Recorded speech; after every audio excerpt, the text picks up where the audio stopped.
Muito bem, muito bem. Chegamos, olha só, ao vídeo 7, mais conhecido como o último vídeo dessa série Histórias que Não Vendem.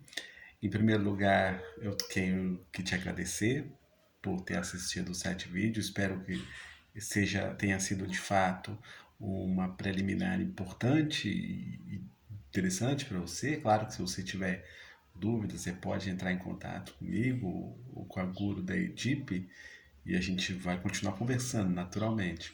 Comigo você conversa por meio dos plantões. Então você vai ter um plantão 24/7 e a gente vai conversar.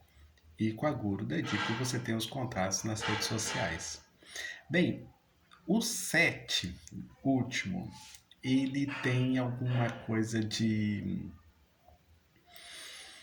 sucesso, ou de self-made man, ou de conquistas extraordinárias. Eu, pelo menos assim, eu considero, porque eu vou falar de algumas conquistas que eu tive nessa caminhada do CACD que eu não estava, digamos, contabilizando, não estava prevendo. Uma primeira delas foi a minha passagem pela Harvard University. Só de ir para Harvard, só para de ir para Boston, já seria incrível. Ser aluno de Harvard, aí é outro nível. Tem várias coisas que eu queria falar sobre Harvard, tipo assim, que eu gostaria muito de compartilhar. Eu começaria dizendo que Harvard não é uma universidade americana. Claro que ela está nos Estados Unidos, claro que ela é uma potência nos Estados Unidos, é uma Ivy League, mas Harvard é uma universidade internacional. Metade, pelo menos a metade dos meus amigos não são norte-americanos. Os que eram norte-americanos são de famílias bastante abastadas nos Estados Unidos, hein? Para nível dos Estados Unidos, além de ter excelente desempenho acadêmico. Em relação aos gringos, eu tenho amigos hoje de muitos lugares do mundo, graças a essa rede que a gente acabou criando em Harvard. Então eu tenho amigos no Canadá, eu tenho amigo na Bolívia, eu tenho amigo na Arábia Saudita, amiga, né, na Arábia Saudita, na Ucrânia, na Rússia não, na Coreia do Sul, no Japão, na China, na França, na Espanha, em Angola, enfim, que eu me lembrei aqui foram esses. Na Itália, como não? Duas amizades na Itália. Na Turquia, tem um amigo turco também. É, e aí eu vou lembrando das pessoas, né? Isso é muito massa, muito massa. Eu morei na Winthrop House. Winthrop House é uma das casas estudantis que fica dentro do, de Harvard, né? A gente tem o bairro de Cambridge. E uma das coisas que eu aprendi lá é sobre o valor da humildade, sabe? É claro, né? É uma bolha, uma bolha. Mas a questão de ser da humildade você vê nos gestos, né? Eu entendi o que é fazer parte da elite do seu país. Tanto na França quanto na Espanha, na Coreia, na Ucrânia, nos próprios Estados Unidos. As elites elas têm um comportamento, se não parecidos, porque eles vêm de culturas diferentes, eles têm comportamentos que eu diria que não são comportamentos, como eu vou dizer, não são comportamentos de escassez. Eu sei que isso pode cair meio numa autoajuda, mas a verdade é essa, assim, o recurso que eles dispõem, isso você vê de pagar uma água ou de pagar um jantar, ele não está vinculado à necessidade ou à preocupação da restrição orçamentária. Ou seja, lá todos poderiam pagar qualquer conta. sabe? Quase todos, né? Tinha um brasileiro lá que estava lá de penetra, mas quase todos podiam pagar qualquer conta. Isso cria uma outra bolha, uma outra atmosfera.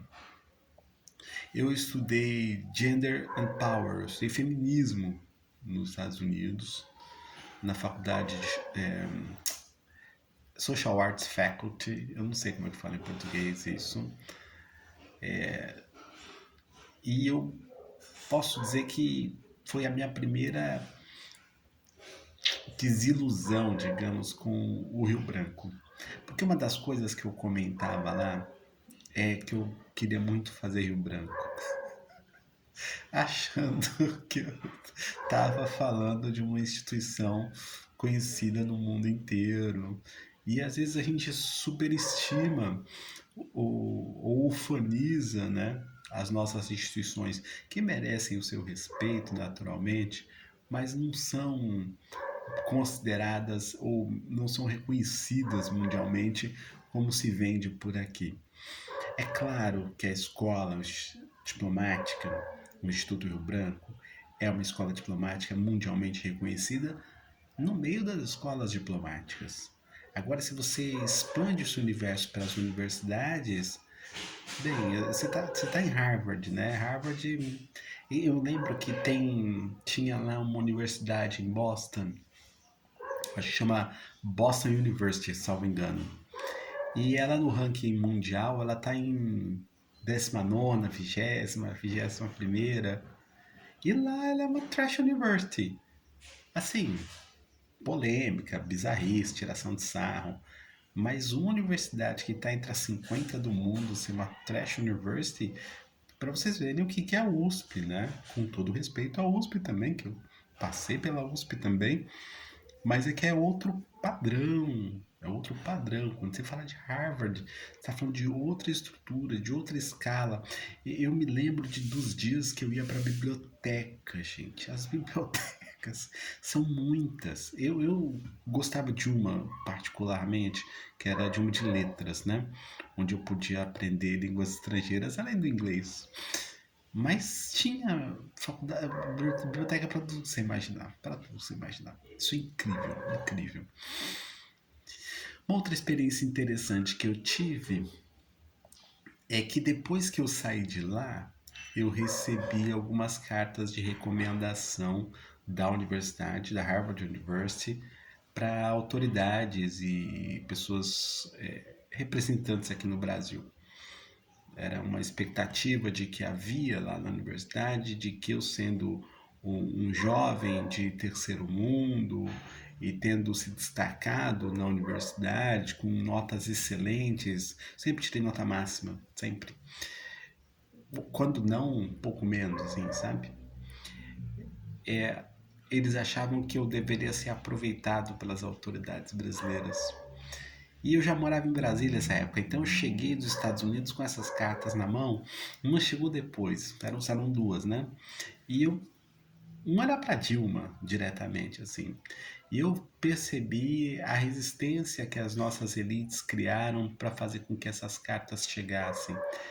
No limite, as pessoas queriam de alguma forma que essa intermediação lhe causasse ou lhe proporcionasse algum bônus. Então eu nunca tive acesso a Dilma Rousseff. E a carta da Universidade de Harvard era para ela.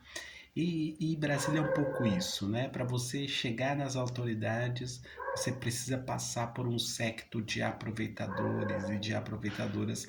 Eu não sei, não que eu não saiba fazer diplomacia, vocês bem o sabem, mas eu não consigo concordar com esses aproveitadores. Eu acho que a gente, quando alimenta esses aproveitadores, pagando 15%, pagando comissão, ou prometendo X, prometendo Y, a gente está alimentando uma sociedade corrupta.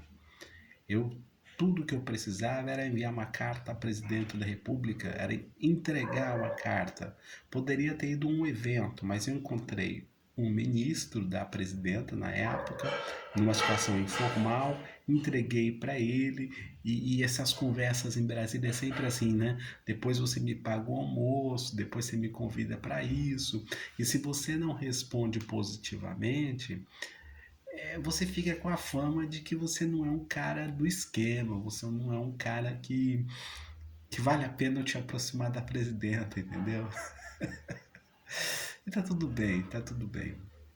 Os meus amigos às vezes me encontram no Facebook, nós nos mantemos contato mais pelo Facebook, né? Já passaram alguns anos, naturalmente, mas a gente tem grupos no Face e a gente conversa muito lá, assim, conversa assim, né? A gente tem alguns comentários, né, para saber como é que tá a vida de um, a vida do outro. E eles realmente tinham uma expectativa sobre a minha carreira no Brasil que não acabou não vingando. E eu atribuo essa decepção que é minha também, essa inviabilidade política que é minha também, é a minha dificuldade de participar de esquema. Eu não tive criação para tolerar esquema. Esquema é corrupção. Bem, ainda assim, eu fui estudando para o concurso, fui me interessando por política externa e, como vocês sabem, hoje eu tenho 2 livros publicados na área de análise de política externa. Pois é, nessas minhas andanças por aí, eu fui parar na Universidade Federal do ABC, onde fui selecionado para fazer o mestrado em Relações Internacionais. Não concluí o mestrado, porque justamente tinha outras preocupações já, mas pude escrever um artigo que foi publicado em forma de dentro de um dossiê na Cadernos de Campo, que é uma revista reconhecida da Unesp, e depois lá ela se transformou no livro do, na Amazon. Se vocês quiserem procurar o livro, é super simples, é dar um Google, Política Externa e Povos Indígenas, onde eu falo um pouco sobre a ascensão do bolsonarismo e do conservadorismo dentro da política externa. Se vocês quiserem consultar o artigo, vocês vão me solicitar o link aqui, né, nos comentários, e eu mando para vocês. Porque vocês têm que entrar dentro da revista Cadernos de Campo e digitar Anauê Jaci. Anauê Jaci é um cumprimento que o ministro usou no seu discurso de posse. E aí também faço uma discussão sobre o discurso de posse dele. O segundo livro tem a ver mais com o nosso trabalho na EDIP, né? A Escola Diplomática Periférica. E eu escrevo sobre diplomacia periférica, um pouco na linha do sociólogo Immanuel Wallenstein, da teoria do sistema mundo, e eu mostro como as redes colaborativas de pretos, de indígenas, de baixa rendas, como a EDIF, têm se organizado para superar as barreiras de entrada, as barreiras de acesso elitistas do corpo, de acesso ao corpo diplomático brasileiro. É bom lembrar que o discurso da diversidade está presente no Ministério das Relações Exteriores, como está presente outros discursos de desenvolvimento, tá, presentes outros discursos de solução pacífica de controvérsias, outros presentes também em relação à prevalência dos direitos humanos, mas isso não significa necessariamente que a prática institucional caminhe de acordo com o discurso, o que é uma pena. Então, política externa e povos indígenas e por uma diplomacia periférica. Você vai encontrar na Amazon também, tá bom? Minha gente, muito obrigado. Vamos entrar agora na fase do nivelamento do curso Brasil Oficial. Eu queria dizer que a gente vai fazer o nivelamento por meio do YouTube. Você pode acompanhar, as primeiras aulas já estão disponíveis. Esse nivelamento tá na forma de playlist. Você assista, você acompanha. E se você tiver dúvida, você pergunte, tá bom? Não deixe de perguntar. O curso Brasil Oficial, ele depende de você fazer esse nivelamento. Esse nivelamento, ele tem uma relação direta com os nossos cadernos, os cadernos César Santos. Não adianta você acessar os cadernos sem assistir o nivelamento, tá bom? Grande abraço e te vejo no nivelamento.